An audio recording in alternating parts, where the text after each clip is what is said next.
നമ്മളെ എല്ലാവരെയും വളരെയധികം ചിരിപ്പിക്കുകയും ചിന്തിപ്പിക്കുകയും ചെയ്യുന്ന നടനാണ് ഗിന്നസ് പക്രു എന്ന് നമ്മൾ വിളിക്കുന്ന അജയകുമാർ. അദ്ദേഹം തൻ്റെ വിവാഹം നടന്നതിനെക്കുറിച്ചും ഭാര്യയെക്കുറിച്ചുമൊക്കെ പലതവണ തുറന്നു പറഞ്ഞിട്ടുമുണ്ട്.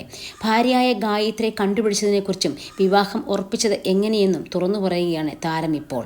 ഗിന്നസ് വേൾഡ് റെക്കോർഡ് എന്നെ തേടിയെത്തി. ആദ്യമായി അഭിനയിച്ച തമിഴ് സിനിമയ്ക്ക് അവാർഡ് കിട്ടി. അത്ഭുത ദ്വീപിലൂടെ 2 നേട്ടങ്ങളുണ്ടായി. കുറച്ചുകൂടി ആത്മവിശ്വാസം കൂടി. വിദേശ രാജ്യങ്ങളിലടക്കം സ്വന്തമായിട്ടുള്ള സ്റ്റേജ് ഷോകളും മെഗാ ഷോകളും ഒക്കെ നടത്തി. അതിലൂടെ സാമ്പത്തികമായും ഉയർന്നു. ആ സമയത്തെ പെങ്ങന്മാരുടെ വിവാഹം കഴിഞ്ഞ് വീടൊക്കെ ഉണ്ടാക്കി. 2 വീട് വാടകയ്ക്ക് കൊടുത്തു തുടങ്ങി. 10-12 വീടുകളിൽ വാടകയ്ക്ക് താമസിച്ചതുകൊണ്ട് ഈ വാടകക്കാരൻ എന്ന പേര് കിട്ടിയിരുന്നു. അന്ന് തൊട്ടേ വാടകയ്ക്ക് വീട് കൊടുക്കുന്നത് ഒരു ഹരമായി മാറിയത് കൊണ്ടാണോ എന്നറിയില്ല. കിട്ടുന്ന കാശ് കൊടുത്ത് വീടുണ്ടാക്കിയിട്ട് അത് വാടകയ്ക്ക് കൊടുക്കും. അങ്ങനെ ഇരിക്കുമ്പോഴാണ് വീട്ടിൽ അമ്മയ്ക്കൊരാഗ്രഹം, എന്നെ കല്യാണം കഴിപ്പിച്ചാലോ എന്ന്. പെങ്ങന്മാർക്ക് കല്യാണമൊക്കെ കഴിഞ്ഞ് കുട്ടികളായി. ഞാൻ സെറ്റിലാവാനുള്ള സമയമായെന്ന് അമ്മയ്ക്ക് തോന്നിയത് കൊണ്ടാവും എന്നേക്കാൾ കൂടുതൽ താല്പര്യം അമ്മ കാണിച്ചത്. എനിക്ക് പറ്റിയൊരു പെൺകുട്ടിയെ വേണമെന്ന് പലരോടും അമ്മ അന്വേഷിച്ചു. അങ്ങനെയാണ് പത്തനാപുരത്തുള്ള ഒരു ചേച്ചിയോടെ ഇതേക്കുറിച്ച് പറയുന്നത്. ഇവർ പോയിട്ട് എൻ്റെ ഭാര്യയുടെ വീട്ടിൽ പറഞ്ഞു, നിങ്ങൾക്കല്ല, നിങ്ങളുടെ അറിവിൽ ഇങ്ങനെ ഒരാൾക്ക് പറ്റിയ പെൺകുട്ടി ഉണ്ടെങ്കിൽ ഒന്ന് പറയണേ എന്ന് പറഞ്ഞു. പക്ഷെ ഈ ഒരു സ്പാർക്ക് എൻ്റെ വൈഫിൻ്റെ ചിന്തയിലേക്ക് വരുന്നു. എന്തുകൊണ്ട് ഞാനിത് ചെയ്താൽ എന്ന് പുള്ളിക്കാരി ചോദിക്കുന്നു. ആദ്യം എല്ലാവരും തമാശയായി എടുത്തു. പിന്നീട് സ്വാഭാവികമായി മാറി.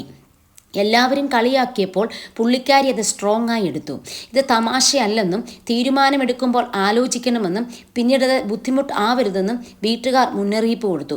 ഇതിൽ നിന്നും പിന്മാറാൻ പലരും പുള്ളിക്കാരിയെ ഉപദേശിച്ചു. ഇതോടെ കൂടുതൽ ശക്തയായി. അവർ വിളിച്ചു പറഞ്ഞത് പ്രകാരം അമ്മയും പെങ്ങന്മാരുമൊക്കെ ചേർന്നാണ് ഗായത്രിയെ പോയി കണ്ടത്. ഇത് സത്യമാണോ, സീരിയസ് ആയി പറയുന്നതാണോ എന്നറിയാൻ വേണ്ടിയാണ് ആദ്യം അവരെ ഞാൻ പറഞ്ഞു വിട്ടത്. അവർക്ക് പോയി വന്നപ്പോൾ ഇഷ്ടപ്പെട്ടു. പാവം പിടിച്ചൊരു പെൺകുട്ടിയാണ്. ഹെൽത്ത് ഇൻസ്പെക്ടർ കോഴ്സൊക്കെ കഴിഞ്ഞ് നിൽക്കുന്നു. പത്തനാപുരത്തെ സാധാരണ കുടുംബത്തിലെ കുട്ടിയാണ്. അച്ഛനും അമ്മയും അനിയത്തിയും ഉണ്ട്. കാര്യമായിട്ടാണെങ്കിൽ പോയി കാണാമെന്ന് കരുതി ഞാൻ പോയി കാറിനകത്തിരുന്നാണ് ഞങ്ങൾ സംസാരിച്ചത്. എൻ്റെ ചരിത്രം എന്നിലൂടെ തന്നെ ഞാൻ അവിടെ പറഞ്ഞു. 1 മണിക്കൂറോളം എങ്ങാനും ഞങ്ങൾ സംസാരിച്ചു. ഇവൻ ഈ കല്യാണം മുടക്കുമോന്നോ എന്നോർത്ത് അച്ഛനൊക്കെ ദേഷ്യം വന്നു. ഞാൻ കൊച്ചിനെ കാര്യങ്ങൾ പറഞ്ഞ് മനസ്സിലാക്കുകയായിരുന്നു. കൂടുതലും എൻ്റെ നെഗറ്റീവ് കാര്യങ്ങളാണ് ഞാൻ പറഞ്ഞത്.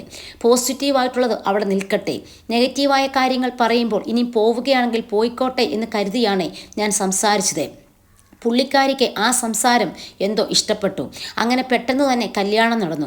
അതും ഒരു കോമഡി ആയിരുന്നു. പത്രമാധ്യമങ്ങളോ ആൾക്കാരോ ഒന്നുമില്ലാതെ ചെറിയ ചടങ്ങായി വിവാഹം നടത്തണമെന്നാണ് ഞാൻ ആഗ്രഹിച്ചത്.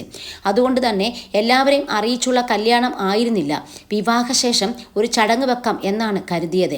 പക്ഷേ വിവാഹത്തിനു വേണ്ടി കുമാരനല്ലൂർ അമ്പലത്തിലേക്ക് ചെന്നപ്പോൾ അവിടെ 3 ചാനലും 30 പത്രക്കാരും ഉണ്ടായിരുന്നു. അതോടെ പ്ലാനിങ് മുഴുവനും പൊളിഞ്ഞു. പെട്ടെന്ന് തന്നെ കല്യാണം നടത്തിയിട്ട് ഞാൻ ഓടി. കല്യാണശേഷം ഫോട്ടോ എടുക്കുമല്ലോ. മീനച്ചിലാറിൻ്റെ അടുത്ത് ഞാനൊരു വീടെടുത്തിരുന്നു. ആ കടവിലൊരു തോണി കിടപ്പുണ്ട്. ഫോട്ടോഗ്രാഫർ പറഞ്ഞു അജയൻ ആ തോണിയിലിരുന്ന് തുഴഞ്ഞു വരുന്നത് നല്ല രസമുണ്ടാവുമെന്ന്. വൈഫിനോട് എന്നാൽ കയറിയിരിക്കാൻ പറഞ്ഞു. അങ്ങനെ കടവിൽ തന്നെ ഇരുന്ന് തോണി തുഴയുന്ന ആക്ഷൻ കാണിച്ചപ്പോൾ വീഡിയോഗ്രാഫർ പറഞ്ഞു നന്നായിട്ടുണ്ട്, അജയൻ വള്ളം തുഴയുമല്ലേ എന്ന്. ഞാൻ ശകലം തള്ളിവിടാം, അവിടുന്ന് ഇങ്ങോട്ട് തുഴഞ്ഞു വരാമോ എന്ന് ചോദിച്ചു. ഭാര്യ ഇരിക്കുന്നത് കൊണ്ട് എനിക്ക് പേടിയാണെന്ന് പറയാൻ പറ്റില്ലല്ലോ. അങ്ങനെ ശരിയെന്ന് പറഞ്ഞു. ചെറുതായിട്ടൊന്ന് തള്ളിവിടാമെന്ന് പറഞ്ഞെങ്കിലും ഒരു തള്ളു വന്നതോടെ ഞാനും ഇവളും മീനച്ചിലാറിൻ്റെ നടുക്ക് കിടക്കുവാണ്. ഇതിനിടയിൽ ഒരു കാറ്റും അടിച്ചു. ഭാര്യയോട് ചോദിച്ചു, ഇതിനു മുമ്പേ വള്ളത്തിൽ കയറിയിട്ടുണ്ടോ? ഇല്ലെന്ന് പറഞ്ഞു. ഇതോടെ എൻ്റെ നെഞ്ചിലൊരു ഇടിവെട്ടി. ആദ്യമായി വള്ളത്തിൽ കയറുന്നവരുടെ കൈയും കാലും വിറയ്ക്കും. അവളോട് അനങ്ങാതെ ഇരിക്കാൻ പറഞ്ഞു. കയറിയ കടവിൽ അല്ലെങ്കിൽ ഏതെങ്കിലും കടവിൽ എത്തിക്കുമെന്ന് ഞാനും പറഞ്ഞു. പിടിവിട്ടുപോയെന്ന് മനസ്സിലാക്കിയ എൻ്റെ കമാൻഡോ അളിയൻ സ്വിമ്മിംഗ് സൂട്ടിലേക്ക് മാറിക്കഴിഞ്ഞിരുന്നു. പക്ഷേ ഞങ്ങൾ ഇതിൻ്റെ അടുത്ത കടവിലേക്ക് അടുപ്പിച്ചു. അവിടെ ഇറങ്ങി. അമ്മ എന്നെ ശരിക്കും വഴക്കു പറഞ്ഞു. വള്ളം തുഴഞ്ഞു വന്നതോടെ ലേശം ആത്മവിശ്വാസം കൂടി. അവൾക്കും അങ്ങനെയാവുമെന്ന് കരുതി ഇതുവരെ ചോദിച്ചിട്ടില്ലെന്ന് പക്രു പറയുന്നു.